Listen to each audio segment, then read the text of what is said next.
Hello dear students, welcome back. In previous video we studied about deforestation and forest conservation. Now we study about very interesting topic wildlife diversity.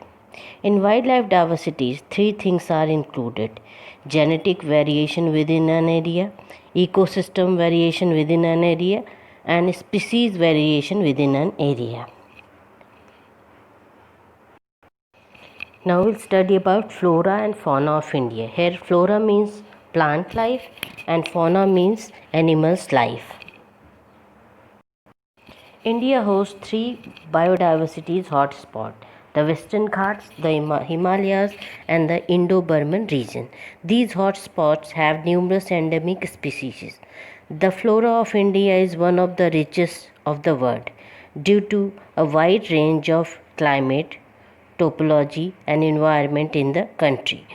There are over 15,000 species of flowering plants in India, which account for 6% of the total plant species in the world.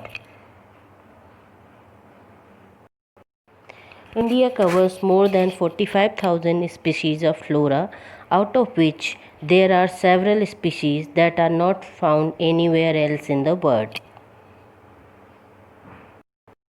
If we talk about fauna of India, India is one of the 18th mega diverse countries of the world.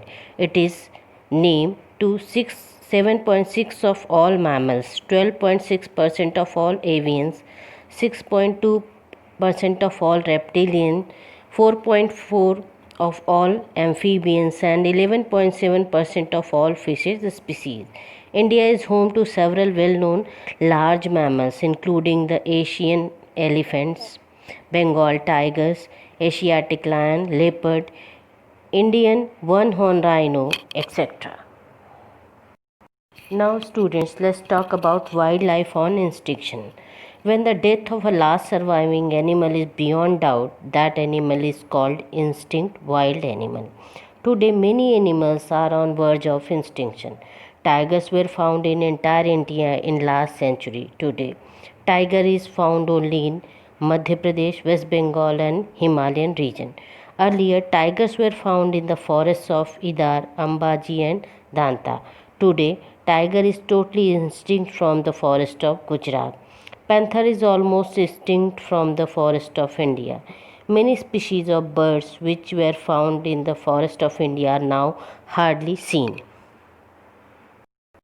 Vulture, duck with pink throat, Indian crane, owl, etc. are on verge of extinction. Chilotra, once found in very large number in Arunachal Pradesh, are hardly found. Alligators, a species of crocodile found in the fresh river water of Ganga, dolphin are also on verge of extinction. There is a constant decrease in the number of sea turtles coming to the sandy coast of Odisha and Gujarat for laying eggs. Waterfalls are also becoming extinct in Narmada, Tapi, Mahi and Sabarmati rivers in Gujarat. Dear students, let's talk about the reasons for the destruction of wildlife. Increasing demand for hides means skin and meat has led to hunting of animals.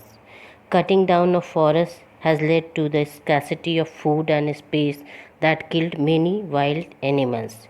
Frequent floods and earthquakes are the natural causes of wildlife destruction.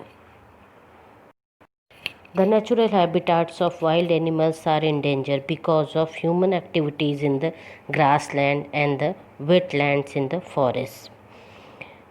The existence of wild animals is endangered because of the increasing pressure on forests for fuel and forage. Here forage means food or grazing. Forest fire kills many animals when they are trapped in fire at the time of rearing their young ones or hatching their eggs. There is a decrease in the wild animals. Wild animals are affected by many factors such as desire to get more land for agriculture, felling trees for timber and firewood, construction of railways, road and airports, multi-purpose projects and construction of canals, mining, new settlements and the expansion of the settlements, etc. Many displaced animals die as well. Hunting to procure biomedicine or things which make perfume also bring the species on the verge of extinction. Dear students, go through the video and write answers to the related questions given in your textbook exercise. In next video, we study about measures of preservation of wildlife. Thank you.